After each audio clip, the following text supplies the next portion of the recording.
பெத்த புள்ள தந்த பணம் உப்புக்கு ஆகுமா? தாய்ப்பாலுக்கு கணக்கு போட்டா தாலி மிஞ்சுமா?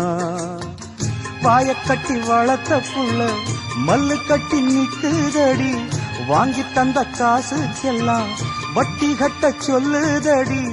கோடு ஒண்ணு கிழிக்க வச்சு கும்மி அடிக்குது அம்மாடி.